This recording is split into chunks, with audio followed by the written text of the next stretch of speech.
네, 시청자 여러분 안녕하십니까. 충북 시사토론창의 구본상입니다. 자, 최근에 코로나19 확진자가 급증하는 가운데 이렇게 물리적인 병도 확진이 되고 있습니다만 특히 가짜뉴스 역시 온라인을 통해서 빠르게 퍼지고 있습니다. 발 없는 말이 천리 간다라는 속담처럼 특히 SNS를 통해서 이런 가짜뉴스들이 빠르게 퍼지는 가운데 불안한 시민들을 더욱더 혼란스럽게 만들고 있는데요. 오늘 충북 시사토론창에서는 코로나19 관련한 가짜뉴스의 피해를 함께 짚어보고 이를 방지하기 위해서 어떤 노력들이 필요할지 함께 짚어보도록 하겠습니다. 오늘 토론을 위해 나와주신 네 분을 여러분께 소개해드리죠. 먼저 세명대학교 광고홍보학과 정현우 교수님 모셨습니다. 네, 반갑습니다. 정윤우입니다. 안녕하세요. 옆으로 소셜미디어 태희의 안태희 국장님 나오셨네요. 안녕하세요. 네, 반갑습니다. 제 왼쪽으로 오원근 변호사님 나오셨습니다. 네, 안녕하십니까. 반갑습니다. 마지막으로 충북 참여자치시민연대 최진아 시민자치국장 나오셨습니다. 네, 안녕하세요. 네, 반갑습니다. 자, 네 분과 함께 본격적인 토론 진행을 하도록 하겠습니다. 최근에 이제 코로나 괴담이라는 표현이 있을 정도로 이제 가짜 뉴스 역시 진짜 뉴스 사이에 많이 또 섞여서 범람을 하고 있습니다. 그야말로 이 가짜 뉴스를 키워드로 좀 정의를 해주십사 저희가 미리 앞서서 좀 부탁을 드렸는데요. 어떻게 표현할 수 있을지 우리 안 국장님부터 좀 듣겠습니다. 네, 저는 이 상황을 설상가상이라고 생각을 합니다. 네. 지금 코로나19가 확산하여서 안 그래도 그 관련 보도나 이런 이제 사례들 때문에 상당히 많은 국민들이 경각심을 가지고 힘들어하고 있는데 여기에 가짜 뉴스가 덧붙여지면서 심리적인 혼란, 불안, 사회적인 갈등 이런 것들을 많이 촉발하고 있습니다. 그렇기 때문에 지금 상황이 좀 상당히 좀 심상치 않은 상황이다라고 네네. 보여집니다. 설상가상으로 표현을 해주셨고요. 우리 최 국장님 받아주실까요? 네, 저는 가짜 뉴스를 부메랑이라고 표현을 해봤는데요. 네. 이 가짜 뉴스에 생산되고 유포되는 목적이 재미가 되었든 혹은 불안감 조성을 위해서든 사실은 오늘 내가 생산하고 유포한 가짜 뉴스가 결국은 나에게 돌아온다라고 네네. 생각이 들거든요. 그래서 특정 지역이나 특정한 누군가를 혐오의 대상으로 삼는 이러한 가짜 뉴스들이 지금 당장은 내 이야기가 아니지만 결국 부메랑이 돼서 나에게 돌아온다 이런 뜻에서 저는 부메랑이라고 정해보았습니다. 부메랑으로. 네. 예. 옆에 있는 오 변호사님. 네, 가짜 뉴스는 울트라 슈퍼 바이러스다. 네. 이제 바이러스 앞에다 울트라 슈퍼 두 개 강력한 그 접두사를 넣었는데요.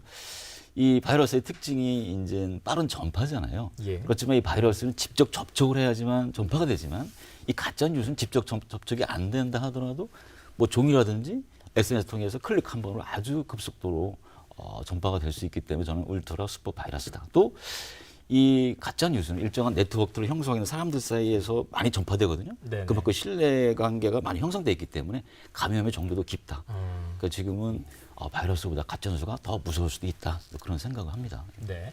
자, 마지막으로 정 교수님. 예. 예, 저는 연못에 던지는 돌 이렇게 표현을 해봤습니다. 네. 이솝 오화에 나오는 얘기인데요. 아이들은 연못에 장난으로 돌을 던지지만 그 개구리들은 돌에 맞아 머리가 깨지기도 하고 자칫하면 목숨을 잃기도 하고 또 연못 안은 평화가 깨뜨리고 굉장히 혼란스러워집니다. 우리가 장난으로 가짜뉴스를 만들기도 하고 또 사람들에게 전달하고 퍼뜨리지만 실제로 그것 때문에 어떤 사람은 영업에 막대한 지장이 오기도 하고 개인적인 인권이 침해당하는 경우도 있고 세상은 더 혼란스러워지기 때문에 제가 그렇게 표현을 해봤습니다. 예. 이렇게 네 분께 키워드를 일단 받아봤습니다. 가짜뉴스 여러분도 어떻게 받아보셨는지 모르겠습니다. 네 분 어떠셨습니까? 접하신 경험들이 좀 있으신가요? 어떤 경로를 통해서? 네, 저는 이제 예. 한 번 정도 받아봤는데요. 그게 예. 이제 2월 20일이었는데 날짜까지 기억을 하고 네, 계시네요. 왜냐하면 예. 굉장히 저희 지역 사는 동네 근처에 확진자의 딸이 돌아다니는데 그 사람이 학교 교사고 이런 얘기를 하다 보니까 또 아는 지인한테 그게 이제 오다 보니까 예. 자기도 모르게 막 믿고 싶어지는. 그래서 예. 제가 결국 이제 그 교육청에 확인 전화까지 했는데 결국 이게 가짜 뉴스다라는 것으로 이제 확인이 됐습니다만 예. 받는 순간은 상당히 심리적으로 동요가 되는 거는 사실이었습니다. 그러니까 확진자에 대한 신상에 대한 정보. 어디에 돌아다닌다 예. 이런 얘기들을 하는 경우가 많았죠. 이 불안함 속에서 정말 더 불안함을 가중시킬 수밖에 없는. 다른 분들은 어떤 경험들 있으신가요? 왜 지난달에 이제 우한 교민들 우리가 진천하고 네네. 아산에 이제 격리해서 이제 그랬었죠. 검사도 하고 여러 가지 이제 치료도 했는데 그 교민들에게 도시락을 이제 배달을 했거든요. 네. 근데 그 도시락을 한 교민이 인터넷에 올렸는데 그 도시락에 대해서 누군가가 대통령이 중국인 유학생한테 도시락을 배달했다. 이런 허위 사실로 둔갑시켜서 이제 보도 예. 퍼뜨린 게 있었습니다. 살짝 그걸 변형시켜서 예. 예, 예, 실장님. 저도 지역 카페에서 저는 확인을 한 적이 있었는데 네. 안 국장님 말씀해주신 것처럼 뭐 우리 지역에 확진자가 있다더라 발표는 안 하고 있지만 사실은 어느 병원을 다녀갔다더라라는 뉴스를 이제 지인에게 정말 이제 문자로 받기도 하고 예. 제가 카페에서 본 거는 엉터리 예방법 치료법에 대한 가짜 뉴스였어요. 그래서 네네. 뭐 많이들 아시는 것처럼 뭐 드라이로 열을 쐬주면 바이러스가 죽는다더라. 예. 마늘과 김치를 먹으면 뭐 안 걸린다더라. 뭐 따뜻한 물을 먹어주면 이제 네네. 바이러스가 증식하지 않는다더라처럼 사실은 전혀 확인되지 않은 이야기들인데 이게 사람들은 불안하니까 믿을 수밖에 없거든요. 그래서 실제로 이 방법을 따라하시는 분이 주위에도 계시기도 했습니다. 네. 그렇군요. 네. 이게 주로 지인이라든지 평소에 계속해서 관계가 있던 그런 뭐 단톡방이라든지 이런 데서 자연스럽게 오기 때문에 이거를 받아들일 수밖에 없는 거 아닌가? 예, 정 교수님. 예. 예, 저도 지난번에 기재부 회의라고 하면서 아마 돌아다녔던 가짜뉴스 많은 분들이 보셨을 텐데요. 예. 그 중에 실제로 이제 여기에 대한 불안감과 공포감을 자극하는 내용이 있었습니다. 실제로 발열이 있거나 혹은 기침이 나거나 하면 이미 늦었다. 그때는 폐가 50% 손상이 돼 있고 그거는 회복이 안 된다더라. 그래서 이미 정상이 있을 때는 늦었으니 조심하라. 이런 것들입니다. 그렇지 않아도 많은 사람들이 굉장히 걱정도 하고 불안해하고 있는데 예. 그 불안감을 더 부추기는 그런 가짜뉴스로 나중에 밝혀졌습니다. 그렇군요. 자, 이렇게 가짜 뉴스가 여러분도 아마 경험들을 하셨을 것 같긴 합니다. 코로나19 관련해서 지난달 25일이었죠. 실제로 가짜 뉴스를 유포했던 20대가 경찰에 붙잡혀서 조사를 받기도 했었는데요. 참 이 가짜 뉴스 우리 충북 지역에도 이로 인해서 이런 피해들이 좀 나타나고 있죠. 어떻습니까? 현재 우리 충북 지역에서 경찰의 자료에 따르면 한 39건 정도가 가짜 뉴스가 발생을 해서 충북에서만. 네, 그래서 많네요. 이제 예. 뭐 삭제 조치를 경찰이 요청을 했다고 합니다. 그런데 이제 사실은 이제 충북 지역으로 국한하면 사실 가짜 뉴스의 정도는 좀 그렇게 심한 수준은 예. 아닌 것 같아요.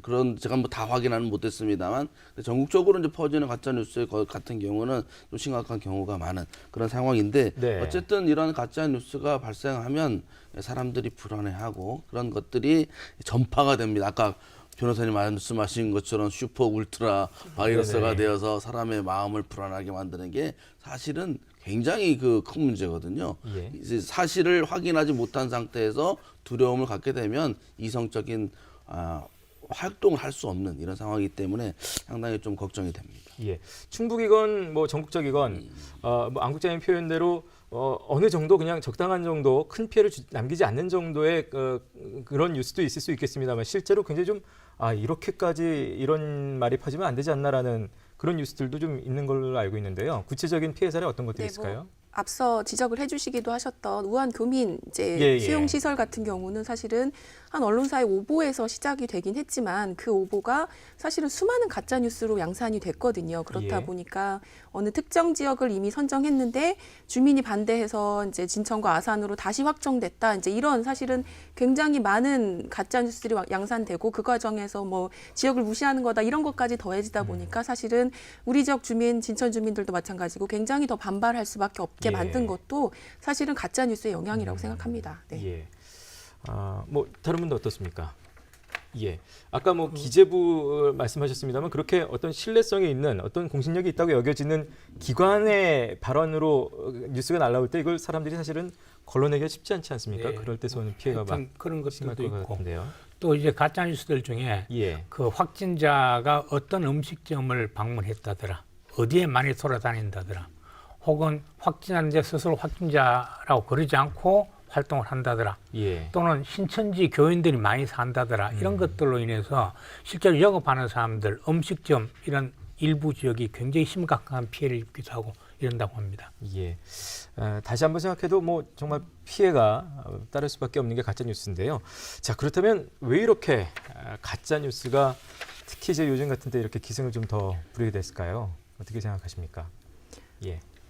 예, 실장님. 가짜 뉴스의 시작은 사실은 재미로 시작을 하지 않았을까. 근데 이번 이제 재미요? 상황에서도 사실은 사람들의 이 심각한 상황이지만 그것들을 이제 거꾸로 자신의 SNS나 개인 방송에 활용하려는 시도들이 굉장히 가짜 뉴스를 이제 더 양산시키고 확대시키는 요인이라고 생각이 드는데요. 예. 이제 많은 예로 사실은 지난 15년 메르스 사태랑 많이 비교를 하는데 그때랑 비교해도 사실은 개인 방송의 수나 영향력의 이제 비교는 사실은 비교가 되지 않을 정도로 그렇죠. 굉장히 예, 확대가 됐죠. 그렇다 보니까 뭐 굉장히 자극적으로 만들어서 조회수를 올리면 뭐 이 상황이 어떻게 심각하게 되던 나는 큰 상관없다. 내게 이익이 되기만 하면 괜찮다. 이제 이런 인식이 조금 많이 퍼져 있는 게 지금의 가짜 뉴스가 점점 더 자극적이 되고 예. 많아지는 요인 중에 하나가 아닐까 생각합니다. 네. 말씀 드리니까 사실 언론도 이제 뭐 자극적인 네, 네. 제목을 달아서 사실은 낚는다는 표현까지 쓰는데 네. 기존 언론에서도 사실 있던 것들이 이제 이렇게 되지 않았나 좀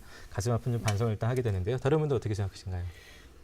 이런 가짜 뉴스가 퍼지는 현상을 가지고 인포데믹 이렇게 부른다고 합니다. 예. 이제 인포메이션 정보라는 거 하고요. 에데믹이나 전염병 이렇게 합성으로 만들어내는 건데 실제로 이제 WHO 같은 데서 예. 이게 전 세계적으로 감염되는 현상을 팬데믹 이렇게 부르는 네네. 것처럼 가짜 뉴스가 전 세계를 오염시키는 것 이걸 인포데믹이라고 부릅니다. 예. 실제로 이 코로나19로 인한 피해 이상으로 이 가짜 뉴스로 인해서 훨씬 더 피해가 증폭되는 측면이 있는데 이건 세 개로 부문별로 좀 나눠봐야 될 것 같습니다. 하나는 가짜 뉴스가 만들어진 생산 측면이 하나가 있고요. 예. 이 생산 측면은 되게 유튜브 같은 데서 많이 만들어내는데 예. 좀 더 자극적으로 좀 더 사람들이 관심을 가질 만할 만큼 험하게 이야기를 해야지만 사람들이 많이 유튜브를 구독도 하고 관심을 가지게 되니까 그래야지만 거기에 광고 수익도 따르게 되고 영향력도 늘어나니 유튜버들이 의도적으로 자극적으로 좀 부추기는 측면이 하나가 있고요. 일단은 보게 만들자 그냥. 그렇죠. 예, 유튜브 생산 측면에 보면 그렇다는 겁니다. 또 이제 정치인들이 정치적 목적으로 해서 이 정부가 무능하고 대처를 잘못했다. 그리고 이렇게 대장이 왔다. 이렇게 이야기하기 위해서 의도적으로 좀 더 과장하는 측면이 하나 있고 또 언론도 어떻든 관심을 먹고 사는 그 영역이기 때문에 예. 아까 낚시질 말씀하셨지만 그것처럼 끌어오기 위해서 언론도 굉장히 자극적으로 부풀려서 하는 측면이 있는 겁니다. 그러니까 이런 것들이 특히나 정부 당국을 근거지로 하거나 또 의사나 이런 전문가들을 이용해서 발언한 것처럼 꾸려서 마치 진짜처럼 이제 만들어내는 생산되는 만들어지는 측면이 하나 있고 그 다음에 이제 퍼뜨리는 유포자들 경우에는 예. 이들이 직접 퍼뜨리는 것이지만 사람들 사이에서 국민들 사이에 서로 이제 전달하고 퍼지고 하는 측면이 있는 거잖아요. 이런 것들은 사람들은 좀 더 재밌는 걸 전달하고 싶어하고 남들보다 앞서서 정보를 전달하는 데서 약간의 자기 만족감 같은 게 있는 겁니다. 예. 그래서 이런 걸 전달하고 싶어하는 사람들의 심리 때문에 더 빠르게 전달되는 거 재미삼아 하기도 하고 또 새로운 것이 있으면 내가 이런 정보를 알아 이런 걸 이제 약간의 과시용 이런 것들이 네네. 아마 유포되는 측면이 하나 있는 것으로 봅니다. 실제로 그 사람들 경우에도 그게 무슨 악의가 있는 경우가 아니고 예. 약간의 재미삼아 하는 경우들도 있고 그래서 이제 이런 것들은 굳이 이 사람이 나중에 가짜로 밝혀지더라도 그게 거짓말했다 이렇게 공격을 받거나 비난을 받지 않는 분위기가 좀 있는 거죠. 그러니까 무책임하게 막 퍼뜨리는 거고요. 또 이제 받아들이는 국민들 입장에 보면은 이게 워낙 감염에 대한 두려움과 공포가 있으니 뭔가 새로운 정보가 없을까? 특히나 치료약도 없다 그러고 감염성도 굉장히 높다고 하고 네네. 후유증도 있다고 그러니까 솔깃해하는 거고 불안하니까 더더욱 그런 거지 않겠습니까? 실제로 이제 새로운 유행의 감염이니까 잘 모르면 사람들은 더 불안해하는 예, 거거든요. 예. 그래서 아마 잘 모르는 위협이 더 두렵기 때문에 국민들은 더 솔깃해하고 이렇게 해서 만드는 자 또 퍼뜨리는 자 수용하는 자 이들이 함께 만들어낸 이런 가짜뉴스의 기성 아닌가 이렇게 생각을 해봅니다. 예. 뭐 잘 모르는 그런 것이기 때문에 어떤 정보에든 사실 기대고 싶을 수밖에 없는 불안한 심리 있습니다. 다른 분들 어떻게? 네, 예, 또 한국사님. 특히 이제 좀 지금은 이제 SNS가 발전하고 있고 또 다들 이제 스마트폰을 갖고 있기 때문에 예. 뭐 전파 속도가 상당히 강하죠. 소식을 전하는데. 그런데 일단은 이제 보는 대로 믿는 경향이 있습니다. 예. 음성의 한 병원에서 의심 환자가 발생을 했었어요. 그런데 거기에 의심 환자가 발생하면 거기를 병원을 폐쇄하지 않습니까? 응급실 같은 경우는. 그러니까 그걸 본 사람이 여기에 확진자가 발생해서 지금 병원이 폐쇄됐다라고 이제 카톡을 통해서 이제 전달한 경우가 있어서 예. 나중에 이제 의심 환자가 이제 음성으로 판정돼서 다시 문을 열었는데도 그 확진자가 발생했다는 소식이 이제 한 바퀴 돌 예. 때까지는 그게 이제 진짜 뉴스로 예, 확인이 예. 안 되는 그런 이제 문제가 있었고요. 또 다른 문제 중에 하나는 이게 진짜 뉴스와 가짜 뉴스의 이 채널이 분별하기가 매우 어렵습니다. 그런 차원에서 볼 때 뭐 예를 들어 뭐 기존 언론사라든가 그다음에 뭐 자치단체라든가 정부라든가 이런 채널도 있고 그다음에 뭐 SNS라든가 맘카페 특히 이런 데서 이제 채널이 다양하기 때문에 어느 거를 믿어야 되고 어느 채널을 믿지 말아야 될지에 대한 예. 정보 소비자로서의 그런 어떤 혼란감 이런 것들이 있고요. 이거는 이제 가짜 뉴스는 약간 별개인데 제가 볼 때는 이 정보 생산자들의 그 정보 유출 현상이 있는 것 같아요. 사실은 청주 택시 부부가 확진했을 때 그 네. 동선이 맘카페를 중심으로 해서 돌았어요. 그래서 제가 그 한참 확인하는 중에 예. 그 2시간 정도 후에 청주시가 발표를 했는데 그게 다 사실로 밝혀졌습니다. 그러면 그렇게 그 맘카페나 이런 카톡을 통해서 공유되는 정보가 사실로 밝혀지는 과정에서 예. 그 생산자들 그러면 공무원으로 추정되는 분들이 있을 수 있는데 이런 부분들에 있어서는 공식 루트로 발표되기 전에는 좀 자제하는 게 좋지 않겠느냐. 왜냐하면 실제로 청주시 공무원이 그 신상 정보가 담긴 예, 예. 문건을 찍어서 유출했는데 그 확산된 게 어디서 확산됐냐면 그 가족 중에 한 명이 맘카페에 올려가지고 전국적으로 확산이 됐거든요. 예. 이런 측면도 매우 좀 조심해야 되지 않느냐 생각됩니다. 그렇군요. 뭐 지금 이제 개인 SNS 이제 유튜브로 대변되는 그런 것들에서 이제 많은 분들이 이제 한다고 하지만 기존 언론이라든지 또 정치권에서도 좀 이를 부추기는 측면도 분명히 있지 않습니까? 아까 정 교수님 잠깐 언급을 해주셨습니다만. 예, 제가 좀 덧붙여서 예, 말씀드리면 오 변호사님. 그 말씀을 좀 드리고 싶었는데 기존 이 뉴스의 가장 중요한 전달 매체는 언론이잖아요. 예. 근데 그동안 이 언론들이 이런 역할을 제대로 했느냐? 기존 언론에 대한 불신이 네. 가짜 뉴스가 기승을 부리는 하나의 토양이 되었다. 그러니까 기존 언론이 어떤 사안의 어떤 본질을 파헤치기보다는 어떤 자극적이고 선정적인 보도를 하고 또 탐사 보도보다는 받아쓰기에 치우치다 보니까 네네. 뉴스 질이 낮아지고 그렇다니까 예. 보니까 사람들이 기존 언론을 믿지 못하게 되고 그 틈을 타서 이제 가짜 뉴스가 기승을 부린다 이런 생각을 좀 하고요. 또 정치적으로 정치인들이 이걸 악용을 하는 측면이 강합니다. 네네. 사실 가짜 뉴스는 뭐 지금뿐만 아니라 오래전부터 있었지요. 정치적으로 이제 악용하기 위해서 뭐 대표적인 게 옛날에 김대중은 빨갱이다 이런 가짜 뉴스를 통해서 정치적으로 상당한 이익을 얻었었는데요. 지금 뭐 SNS가 이제 발달하면서 이런 정치적인 어떤 악용의 어떤 기술이나 방법, 목적 같은 건 더 높아졌다. 그래서 가짜 뉴스가 더 활기를 치지 않나 그런 생각을 합니다. 예. 예, 저 역시 이제 지금 가짜뉴스가 말씀하신 것처럼 계속 있어 왔죠. 굉장히 오래전부터 등장을 했는데 네. 시점상 지금 이게 확대되고 있는 요인 중에 하나가 저는 총선과 무관하지 않다라고 생각이 듭니다. 예. 그래서 가짜뉴스가 기승을 부리고 그것을 이용하려는 굉장히 많은 여야의 정치 세력들이 이것들을 악용하고 있고 또 양산하는데 이제 동력이 되고 있다라고 생각이 들거든요. 그래서 사실은 지금의 이 어려운 상황을 이제 이겨내고 국민의 건강을 지키기 위해서는 사실은 정치권이 여야가 나뉘지 않아야 될 상황임에도 불구하고 예. 총선이 코앞이다 보니까 이것을 이제 저마다 이용하려는 이제 것들이 좀 많은 것 같고 저는 좀 더 근본적으로 사실은 메르스 때와 이제 자꾸 비교를 하게 되는데 네네. 그 당시와는 조금 더 강한 전파력 혹은 전염병 확진자가 많다는 그 사실 자체만으로도 가짜 뉴스가 좀 많아지게 된 요인이 아닌가 생각이 드는데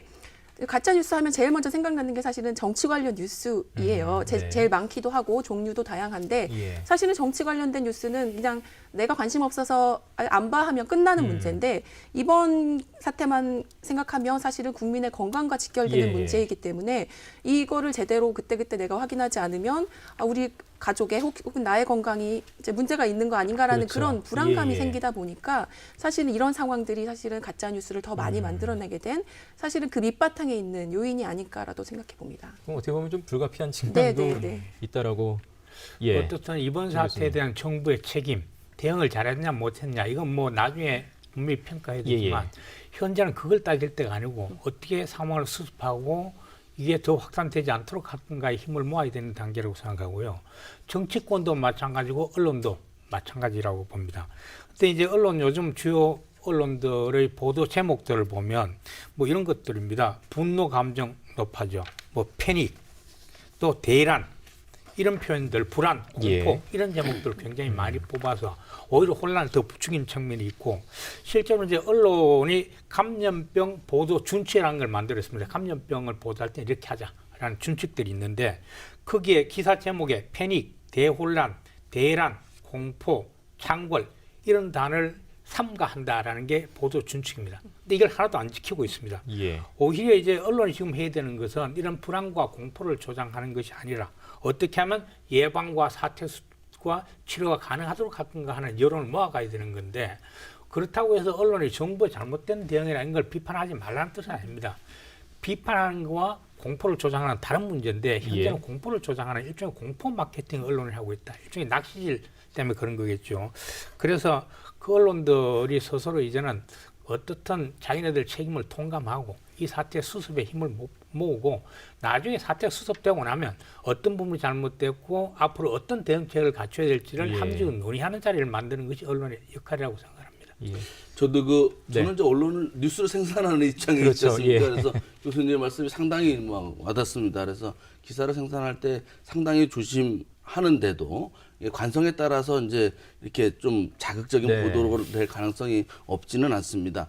그래서 한국기자협회가 최근에 성명서를 이례적으로 발표를 했습니다. 지금 사태에 있어서 국론 분열을 선동하고 또 보도와 그런 인권 침해, 사회적 혐오나 과도한 공포를 유발하는 거 하지 마라라고 하면서 특정 언론의 보도 태도에 대해서도 문제 제기를 했거든요. 그렇기 때문에 지금은 좀 언론이 지금 상당히 많은 확진자가 발생한 이 시점이 더 중요할 것 같습니다. 예. 맨 처음에는 이제 방역을 잘하고 이런 것들 확진자가 더 늘지 않도록 하기 위해서 좀 과도한 표현이 있을 수 있다고 친다면 이제부터라도 교수님 말씀하신 것처럼 일단은 이 재난을 이기는데 네. 초점을 맞추는 보도가 필요하지 않나 싶어요. 예. 두루두루 뭐 저도 약간 가시방석처럼 반성하게 되는 것들이 많이 있는 것 같습니다. 아까 가짜 뉴스로 인한 피해도 저희가 잠깐 얘기했습니다만 이렇게 가짜 뉴스가 많이 유포가 되면서 자연스럽게 따라오는 문제점들 굉장히 많이 있을 것 같습니다. 어떤 것들이 좀 있을까요? 아까 뭐 음성 쪽에 의심 환자가 나온 건데도 이제 확진자가 나온 것처럼 퍼지는 바람에 뭐 네. 그런 말씀도 하셨습니다만 문제점들이 많이 있겠죠. 네, 예, 그래서 홍 가짜 뉴스 사례를 들어보면 제가 한번 생각해 보니까 예. 좀 과거 사례입니다. 1923년에 일본에서 그 지진이 발생을 했을 때 그 관동 대지진이라고 하죠. 그 사례 보면 그 재난의 상황 다음에 발생한 게 조선인이 방화와 폭동을 저지르고 있다라고 하는 가짜 뉴스를 퍼뜨려 가지고 네네. 그때 조선인이 6,600명에서 최대 2만 명까지 학살당한 이런 최악의 상황이 있고요. 또 이런 큰 재난이 발생할 때마다 각국마다 이런 일들이 계속적으로 발생에 되풀이 되는 건 사실입니다. 물론 지금 이 코로나19가 전파력은 강하지만 뭐 치명률이라든가 이런 것들은 상대적으로 낮은 그러한 이제 전염병이기 때문에 이런 부분에 대한 이제 그 불안감이나 네. 이런 것들이 과도하진 않습니다만 이런 것을 부추긴다면 우리 사회에서도 이런 비슷한 현상이 발생할 수 있잖아요. 그러나 이제 좀 약한 수준에만 해도 뭐 누구를 어느 지역이라든가 예. 어디를 폄훼한다든가 혐오한다든가 차별한다든가 이런 것부터 시작하고 실제로는 어떤 그 확진자든가 누구를 비난하거나 또 어떤 그 동선상에 있는 그런 업소들을 뭐 네네. 배척한다든가 이런 문제부터 발생할 수 있을 것 같습니다. 예. 네, 가짜 실장님, 뉴스로 인한 뭐 사회적인 불안감이나 뭐 혼란은 당연한 말씀해 주신 것처럼 당연한 거고요. 이렇게 가짜 뉴스가 점점 더 많아지면 사실은 시민 입장에서는 오늘 내가 받은 뉴스가 진짜 뉴스인가 가짜 뉴스인가 이제 바이러스를 어떻게 피해야지 하는 고민보다 사실은 제대로 된 뉴스를 어떻게 걸러내야 될까 이제 이 고민까지 사실은 더 하게 되거든요. 그것도 사실 상당한 피로감이죠. 네, 사실은 예. 굉장히 그렇습니다. 그리고 또 근본적으로 보면 사실은 가짜 뉴스의 많은 부분들이 누군가를 향한 혐오가 담겨져 있거든요. 그렇다 보니까 뭐 직접적인 이제 서로 이제 나와 다른 누군가 혹은 다른 집단에 대해서 혐오적인 발언들을 계속할 수밖에 없고 우리가 코로나19 초기에는 중국에 대해서 굉장히 이런 혐오 발언들 또 혐오 감정들을 쏟아냈어요. 근데 이제 이게 점점 국내에 있는 중국인 혹은 중국에서 입국한 우리 자국민에까지 이제 하더니 이제는 뭐 이제 확진자에게까지 이게 점점 더 혐오의 범위가 확산되고 있는 건 굉장히 중요한 문제라고 들고요. 최근에 이제는 우리보다 확진자나 사망자 수가 더 늘어났다고 하는 이탈리아의 경우에 공영방송에서 우리의 이제 사망자 수가 몇백 명이다라는 이제 오보를 냈어요. 근데 이제 사실 단순한 오보라기보다는 이게 또 하나의 가짜 뉴스를 생산하는 통로가 될 수 있겠다라는 예. 생각이 들어서 우리가 누군가에 대해서 했던 혐오나 혹은 차별이 결국 다시 우리에게 돌아올 수 있겠구나. 그 케이스를 이번에 보여주는 게 아닌가라는 저는 그런 생각도 좀 들었습니다. 네. 우 변호사님. 예. 네, 저는 이 정치적인 문제가 클 수 있다. 이게 이제 가짜 뉴스가 정치적으로 악용되면 여론 형성을 왜곡시키고 결국 선거에서 이 국민들이 어떤 의사 결정을 하는데 안 좋은 영향을 미치는 거죠. 이 선거와 가짜 뉴스를 생각하면 가장 먼저 떠오르는 사람은 트럼프 대통령인데요. 이 사람이 지난번에 우리 기생충 영화가 아카데미에서 작품상, 뭐 각본상, 예. 감독상 받은 거에 대해서 어떻게 저런 영화가 그런 상을 받을 수 있느냐. 어떻게 보면 함량 수준의 그 발언이거든요. 그러니까 가짜 뉴스가 토양을 이룬다면은 저런 사람도 대통령이 될 수 있는 그런 여론이 왜곡되는 그런 정치적인 문제점이 있을 수 있다. 저는 그걸 지적하고 싶습니다. 예. 정 교수님. 예, 뭐 개인적으로는 그걸로 인해서 영업에 막대한 차질을 빚는다든지 예. 혹은 어떤 경우에는 실제로 신천지 교인이 아닌데 신천지 교인을 낙인 찍혀서 이 사람이 사회적 생활을 하거나 거의 인격 살인을 당하는 경우들도 있을 수 있고요. 예. 아까 그 한국장님께서 말씀하셨지만 이런 혐오나 특정 지역, 특정 국가에 대한 혐오 이런 것들은 사회적 분열과 갈등을 가져오고 초기에 이제 언론들이 대방동에 중국 교포들이 많이 산다고 하면서 뭐 대방동을 굉장히 지목해서 공격을 하기도 했고 사실은 안산시에 외국인이 굉장히 많고 중국 교포나 혹은 중국인들이 굉장히 많이 있습니다. 예. 근데 사실은 안산이 거의 감염된 확진자가 계속 안 나오다 그저께 이제 최초로 나온 거의 어쩌면 그런 사람들이 있는 데가 확진자가 거의 잘 안 나오는 정도로 오히려 그 사람들이 이 코로나19 바이러스를 퍼뜨리는 전파자 역할을 한다는 아무런 근거가 없음에도 불구하고 일부 정치 세력이거나 혹은 그 정치 세력에 편성하고 있는 유튜브나 이런 사람들이 거짓말을 퍼뜨리고 있는 것 이런 것들로 인해서 당사자들은 심각한 인격 살인을 당하는 거고 국가 간에도 이런 것들로 인해서 굉장히 불편한 외교적인 마찰까지 이어질 수 있다는 점에서 매우 우려가 됩니다. 예.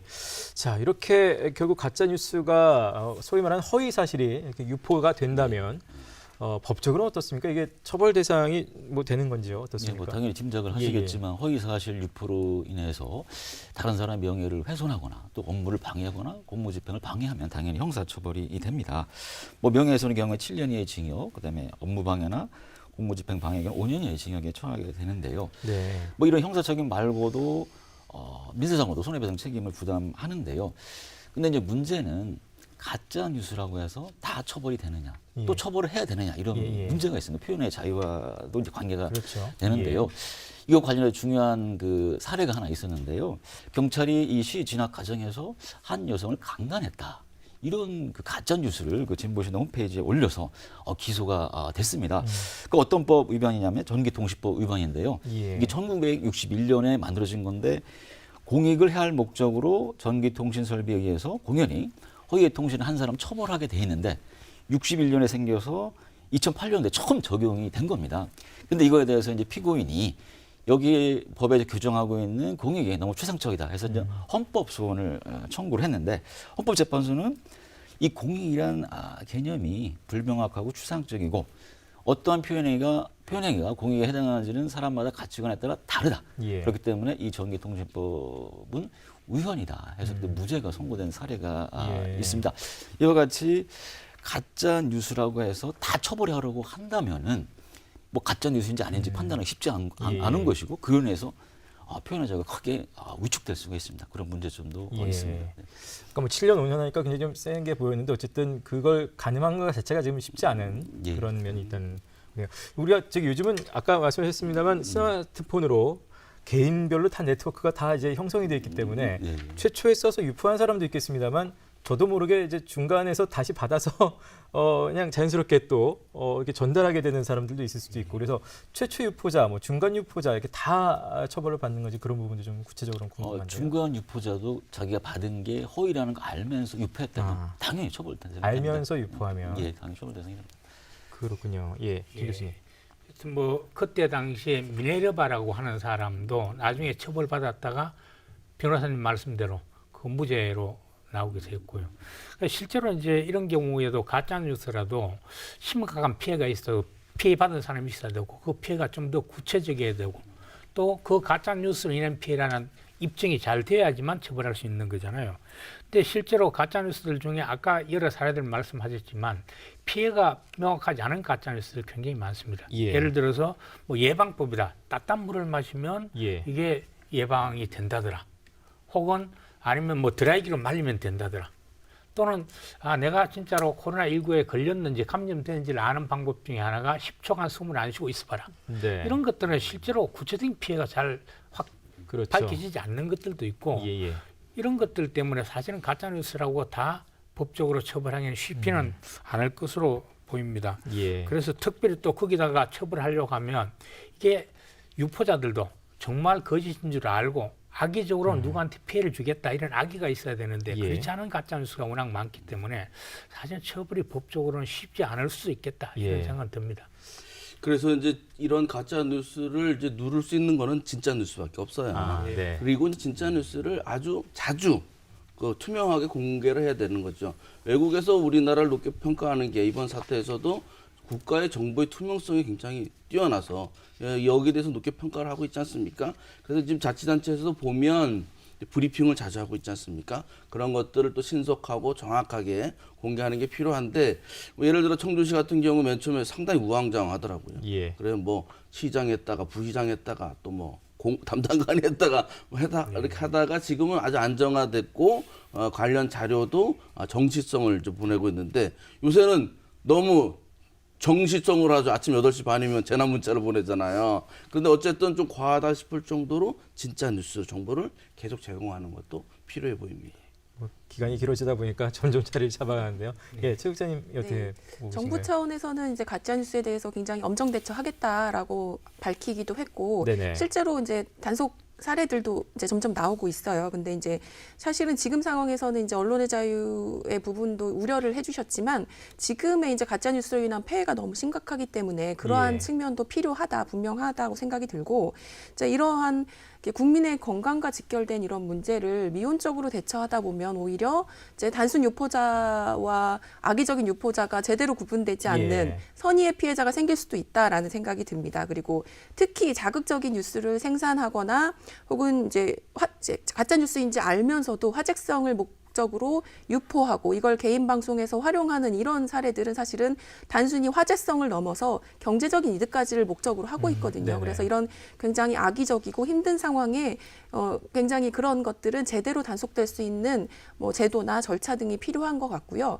다만 지금 SNS나 개인 방송 같은 경우는 이것들을 규제할 수 있는 법적 규제가 좀 불분명한 상황입니다. 예. 그래서 그러한 법적 이제 보완을 해나가는 과정도 현재로서는 굉장히 중요하죠. 네.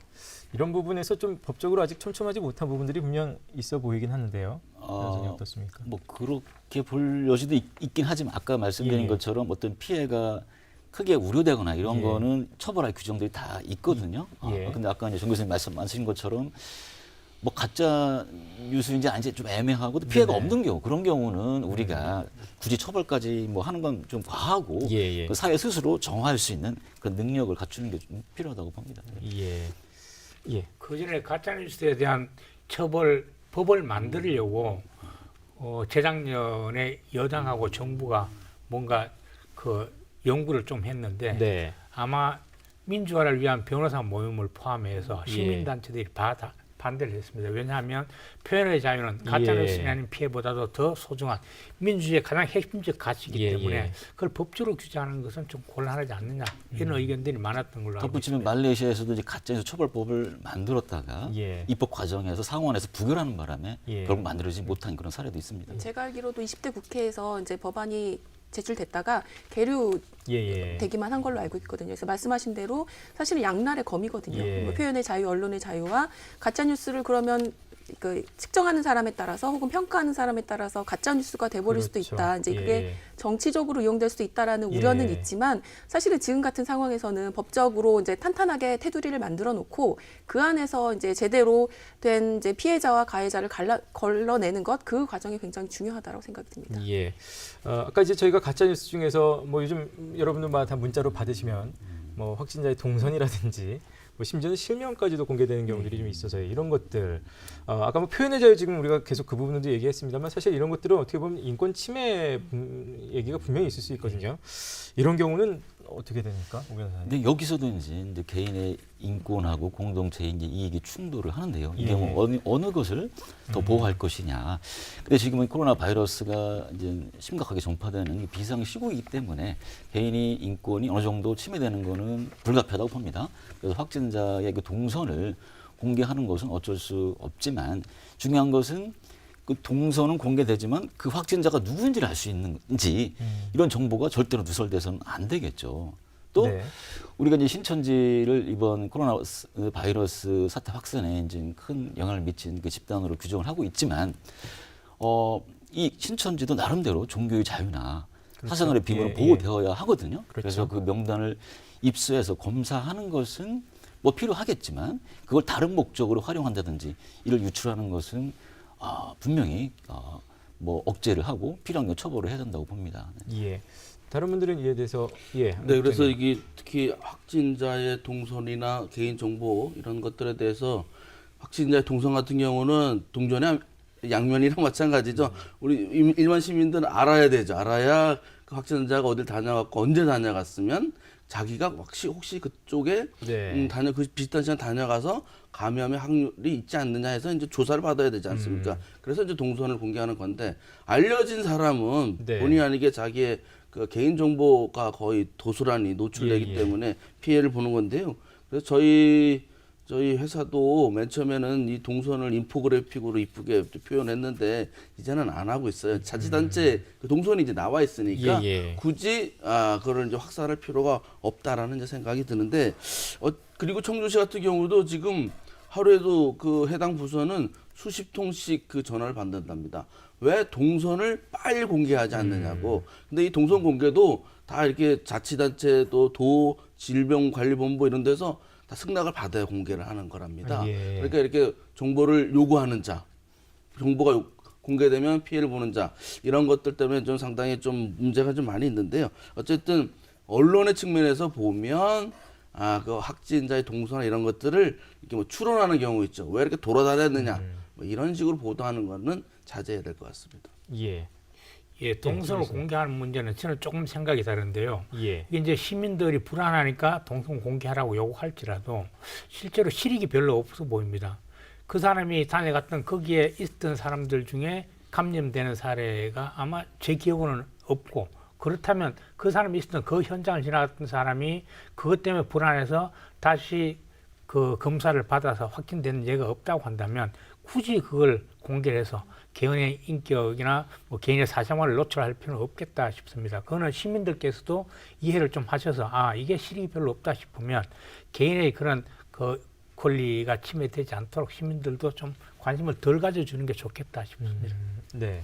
네, 지금의 정부 방침이 과할 정도로 대응하자라고 이제 뭐 대통령도 이야기하고 그렇게 하니까 이제 동선의 공개가 사실은 이제 시민 입장에서도 처음에는 굉장히 꼼꼼하게 챙겨보다가 네. 요즘에 좀 덜 보게 됐다라고 이야기를 하시더라고요. 근데 이제 동선 공개가 저는 이제 최초 이제 택시기사 예. 확진자분의 같은 경우는 그 택시를 탔던 분들을 찾아내는 그 과정이나 예. 그게 굉장히 저는 의미가 있었다고 생각이 들고 그런 정도로 활용이 된다면 이제 굉장히 공적으로도 잘 활용됐다라고 보는데 그렇지 않은 경우 사실은 이 동선이 마치 개인의 사생활임에도 불구하고 뭐 수많은 악의적으로 표현이 되기도 하고 이런 사례들이 우리가 직접 목격하고 있어서 처음에는 긍정적인 이유로 시작한 것이 결국은 누군가에게 피해가 되고 네. 상처로 가는 것이 있어서 그것들을 소비하고 받는 시민 입장에서도 조금 성숙한 자세가 필요하다는 생각도 듭니다. 예. 가짜 뉴스 관련해서 지금까지 정부 대처는 어떻다고 보십니까? 지금 뭐 워낙 방역에 총력 집중을 하고 있기 때문에 뭐 어떻게 평가를 하시는지 어떻게 생각하고 계시는지. 예, 변호사님. 뭐 가짜 뉴스에 대한 대책, 정부 대책을 뭐 이렇게 좀 찾아보니까 중요한 게 이제 가짜 뉴스 유포해서 피해를 이제 크게 입힌 사람은 엄벌을 한다는 거. 또 그 가짜 뉴스가 이제 생겨났을 때 그걸 이제 신속히 팩트 체크해서 정확한 정보를 알려준다 이런 건데요. 뭐 그런 측면에서는 뭐 지금 크게 정부 대책에 이제 문제가 있다 이런 생각은 없고요. 우리가 이제 어떤 문제가 생겼을 때 그 대책은 정부 혼자 다 할 수는 없거든요. 그보다 사회 영역 안에서도 그런 대책 노력이 있어야 되는데 이 가짜 뉴스라는 게 아까 말씀드린 것처럼 일정한 네트워크가 형성된 그 안에서 많이 번지거든요. 예. 그러니까 평소에 자기 네트워크 안에서 어떤 가짜 뉴스가 만들어졌을 때 그거에 대해서 이의를 제기하고 문제를 제기하고 또 그런 가짜 뉴스를 만든 사람한테 대해서는 계속 할 때는 일정한 제재도 하고 이런 식으로 해서 내 주변에서부터 시민들 스스로. 가짜 뉴스가 발부질 수 없는 토양을 만드는 게 중요하다고 봅니다. 그렇다면 뭐 새로운 정보들은 워낙 쏟아질 수밖에 없는데요. 온갖 루트를 통해서 가짜 뉴스인지 진짜 뉴스인지 이걸 좀 확인할 수 있는 방법이 있을까요? 어떤 걸 유념하면 좀 그나마 이런 가짜 뉴스의 피해에서 좀 벗어날 수가 있을지 어떻게 생각하시나요? 글쎄 이게 네, 지금 원장님. 사람들이 요새는 경향이 자기 믿는 신념에 따라서 팩트를 사실을 이해하는 측면이 강하지 않습니까? 보고 싶은 대로 본다는 네, 보고 거죠? 싶은 예. 대로 확증 편향이라고 하던데 어쨌든 그렇다고 하더라도 일단 팩트 체크 기능이 있는 매체, 뭐 자치단체의 공보물이라든가 뭐 언론사의 공보 이렇게 보도라든가 이런 것들을 위주로 해주시면 좋을 것 같고요. 자꾸 맘카페 말씀을 드려서 죄송한데 그래도 정확한 정보도 많이 있습니다만 예. 이게 걱정에 대해서 의견이 많이 제출될 수 있지 않습니까? 그런 경우는 한 번 정도 팩트 체크를 스스로 해봐야겠다는 생각을 해야 되고요. 이번에 이제 느낀 건데 그래서 미디어를 이렇게 해석할 수 있는 능력, 미디어 리터러시라고 하지 않습니까? 예. 이런 것에 대해서 국민들의 이런 심리적 불안감을 치유하는 것도 좋지만 이번 기회에 이른바 가짜뉴스 판별법이라든지 네. 이렇게 좀 대대적으로 캠페인이나 교육을 통해서 국민의 그런 이제 미디어 감수성, 그런 대동 능력을 키우는 그런 것도 필요할 것 같아요. 뭐 직접 하시겠다는 의지로도 저는 들립니다. 능력이 안 될 것 같고. 예, 다른 분들 하여튼 뭐 어떻게 국민들이 예. 스스로 좀 더 책임 의식과 성숙한 자세가 필요하다고 생각을 하고요. 그 실제로 이제 이런 가짜 뉴스의 주요 원상들이 유튜브나 혹은 언론이 중요한 퍼뜨리는 감염자이자 숙주 역할을 하고 있습니다. 따지고 보면 사실 이제 유튜브에 좋은 방송들도 많지만 일부 유튜버들은 좀 더 자극적으로 해서 구독자를 끌어들이기 위해서 온갖 혐오와 막말과 과장과 허위와 이런 것들을 섞어서 하는 유튜브 방송들이 굉장히 많이 있는데 네. 이런 유튜브에 현혹되지 않도록 하고 그러려면 국민들이 어떻게 해야 되냐, 이런 유튜브나 방송에 관심도 두지 말아야 되고 믿지도 않아야 되고 퍼나르지도 않아야 되고, 이들이 실제로 무엇을 숙주로 해서 움직이냐면 시민들의 관심을 숙주로 해서 움직이는 거거든요. 그래서 이들을 가려서 관심을 끊고 좀 더 신뢰할 수 있는 그런 정보들을 중심으로 네. 사실 자기가 정보를 확인하려면 굉장히 번거롭습니다. 검색도 봐야 되고 어디 진짜인가 가짜인가 이것도 따져봐야 되니까 번거롭긴 하지만 성숙한 시민이라면 그 정도의 책임감 있는 활동을 해야 되는 것 아닌가 이렇게 생각을 해봅니다. 예, 가짜 뉴스가 이제 계속 유포되는 상황에서 그걸 걸러내는 역할을 사실은 시민들이 이제 해야 되는 상황 자체가 저는 조금 가슴이 아프기도 한데 그냥 보면 가짜 뉴스인지 진짜 뉴스인지 구분하지 못하는 경우도 굉장히 많아요. 근데 이제 굉장히 뭐 낮은 수준의 것이지만 뭐 문자나 카페에 공유되는 것들 중에 뭐 출처를 정확하게 확인해라 이제 이런 이제 지시사항도 있더라고요. 과연 언론사의 이름이나 네네. 기자의 이름이 제대로 있는지 혹은 뭐 자료 사진이 있을 경우에 그 자료 사진이 제대로 된 건지 한 번 더 체크해보자 이제 이런 정도의 실천적인 부분이라 사실은 많은 부분 이제 시민들이 직접 나서서 체크하고 점검해야 되는 굉장히 피로감이 이제 중첩되는 상황이기도 하고요. 그리고 많은 분들이 사실은 기분 좋은 뉴스다라고 해서 공유하셨던 것 중에 뭐 치료법이 개발됐다, 백신이 이제 개발됐다라는 뉴스도 사실은 그 뉴스를 통해서 이득을 얻으려는 누군가의 가짜 뉴스일 수 있거든요. 그렇기 때문에 그런 좀 기분 좋은 뉴스, 뭐 이런 뉴스라고 해도 무조건 무턱대고 공유하기보다는 좀 이렇게 크로스 체크 해보고 팩트 체크 해보는 과정들이 굉장히 중요할 거라는 생각이 들고 예. 이제 안 국장님 아까 이제 맘카페 이야기 예. 하셨는데 맘카페 안에서의 분위기는 이제 가짜뉴스에 대한 이런 어려움들이 있다 보니까 스스로 좀 조심하자, 공식 발표를 믿어보자라는 분위기가 형성이 되고 있어요. 예. 그래서 다행히 시민들 스스로도 그런 좀 성숙한 자세들이 좀 생겨나는 것 같아서 한편으로 좀 네. 다행이라는 생각도 듭니다. 예, 관련해서 오 변호사님 말씀 들었기 네. 때문에 또 가짜 뉴스냐 진짜 뉴스냐 우리 성급하게 판단할 필요가 없다고 봅니다. 근거가 없다면 일단 보류하고 지켜보는 그런 어떤 느긋한 자세도 필요하다고 봅니다. 네. 자, 결국은 뭐 정치권, 언론, 뭐 시민 스스로 또 뭐 모든 사람들의 연대 협력 다 각성이 좀 필요해 보이는데요. 앞으로 어떤 노력이 필요할지 이거 마무리 말씀하고 함께 가름해서 같이 듣도록 하겠습니다. 앞으로 어떤 노력이 필요할지 마무리 말씀까지 함께해서 네 분 모두 다 드리겠습니다. 우리 안 국장님부터 시작해서. 네, 아까 말씀드린 것처럼 가짜 뉴스를 법이나 통제로 재확인하는 상당히 한계도 있고 실효성도 없어서 결국은 진짜 뉴스와 진짜 뉴스를 대하는 국민적인 그런 연대 의식 또 이런 재난을 극복하고자 하는 공동체 의식이 결합된다면 가짜 뉴스가 빨리 사그라들 것이라고 보고요. 예. 그런 능력을 그 언론 소비자에게만 맡기지 말고 그런 것들 능력을 함양할 수 있는 그러한 대책도 함께 강구를 한다면 이 가짜 뉴스 피해를 최소화할 것으로 생각합니다. 예. 최진영 학장님 말씀 듣겠습니다. 뭐 시민들이 나서서 사실은 가짜 뉴스나 불법 정보 같은 것들을 이제 좀 편리하게 신고하거나 제보할 수 있는 창구도 저는 중요하다라고 생각이 드는데 네. 충북도 같은 경우는 홈페이지 안에서 이제 가짜 뉴스 신고 센터를 운영 중이에요. 근데 제가 어제 가보니 실명 인증을 해야 하고 여러 가지 과정을 좀 거쳐야 해서 이것들을 조금 시민들이 편리하게 이용할 수 있는 것들도 필요하다라는 생각이 들고요. 제가 이제 자료를 찾다 보니 뭐 확인된 것과 확인되지 않은 루머까지 합쳐서 수백 건의 가짜 뉴스가 있더라고요. 근데 이런 것들에 현혹되지 않고 조금 냉정한 자세로 시민의식을 좀 이제 키워야 할 필요도 있다는 생각이 들고 네. 말씀해 주신 것처럼 혐오 대신 연대의 마음으로 함께 이겨내야 된다는 생각도 듭니다. 네. 오원근 변호사님. 예. 예, 바이러스에 우리가 이제 감염이 안 되기 위해서 면역력을 강화해야 되잖아요.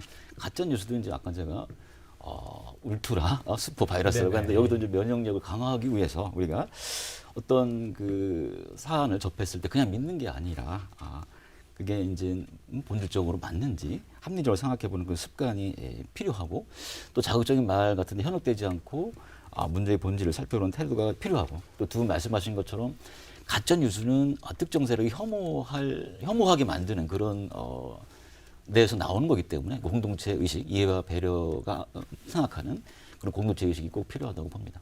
예. 정윤수 교수님. 예, 뭐 결국은 국민들의 의식에 있는 것 아닌가 이렇게 생각을 합니다. 이게 정략적으로 정치권을 이용해서 일부를 부풀리기도 하고 뭐 유튜버나 또 언론들이 부추기기도 하고 하는데 이런 것에 대해서 외면하는 정도를 넘어서서 이런 국가적인 혹은 사회적 재앙을 이용하는 자들에 대해서 국민들 엄정한 평가를 해 주셔야 될 겁니다. 아마 이제 총선도 얼마 남았고 하니까 이런 경우에 정말 이게 가짜로 사회를 혼란하게 한다 하면 거기에 국민들께서 투표로서 할 수도 있고 어떤 식으로든 정치인들이 정략적으로 이용하지 못하게끔 하는 것이 하나 있고 또 하나는 그 아까 제가 그 웅덩이의 연못에 던지는 돌멩이 말씀드렸지만 내가 무심코 던지는 돌멩이 하나가 개구리의 목숨을 위협할 수 있는 것처럼 그냥 재미로 무심코 퍼뜨린 가짜뉴스가 그 많은 사람들에게 피해를 주는 내가 사회적 가해자가 될 수 있다 하는 생각을 가지고 남의 인권도 좀 더 생각하고 또 다른 피해자가 생기지 않도록 국민들께서 조금 더 신중하게 이런 가짜뉴스에 대응을 해주셨으면 좋겠다 생각을 합니다. 예. 자, 오늘 토론 함께해 주신 네 분께 감사드리겠습니다. 고맙습니다. 예. 감사합니다. 고맙습니다. 최근에 이 코로나19 사태와 관련된 가짜 뉴스, 단순히 진실을 외면하는 뉴스 정도가 아니라 국민의 생명과 안전까지도 위협할 수 있는 중대한 범죄 행위라고 생각이 됩니다. 특히 이제 혼란스러운 요즘에 가짜 뉴스의 피해를 줄이기 위해서는 전 국민의 협조 노력이 필요해 보입니다. 자, 충북 시사토론창 오늘 순서는 여기서 마치겠습니다. 시청해주신 여러분 고맙습니다.